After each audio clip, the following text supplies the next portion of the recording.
Hey hi everyone, welcome back to my another mini blog. এই 44 degree গরমে তোমরা সকলে কেমন আছো বলো আমাকে। আমরা তো মোটামুটি ভালোই আছি। আর আজ ছিল মাধ্যমিকের রেজাল্ট, তো সেই নিয়ে এখানে মায়ের সাথে ডিসকাস করছি ফোনে। মায়ের সাথে গল্প করার পর এবার শাশুড়ি মায়ের সাথে গল্প করতে বসেছি ওই মাধ্যমিকের রেজাল্ট নিয়ে।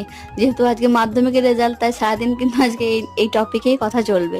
তারপর এখানে মা যে ফোনটা নিয়েছে নতুন, সেটাই মাকে দেখাচ্ছিলাম যে কোথায় কোনটা হয়। আসলে স্ক্রিন টাচ ফোন তো মা আগে ব্যবহার করেনি, এই প্রথম ব্যবহার করছে, তাই একটু দেখিয়ে দিচ্ছি। আস্তে আস্তে তো শিখেই যাবে নিজে। এরপর রুমে চলে আসি, আর রুমে এসে যে শুকনো জামা কাপড়গুলো ছিল সেইগুলোকে গুছিয়ে রাখলাম। তার সাথে আজকে বিছানার চাদরটাও কেচেছিলাম, সেটাও গুছিয়ে রেখে দিলাম। আর এই মারাত্মক গরমে আমার তো এখন ভিডিও করতে ইচ্ছেই করে না, তাই জন্য প্রত্যেকদিন এখন কোনো ব্লগও করা হয় না, আর সেগুলো তোমাদের সাথে শেয়ার করাও হয় না।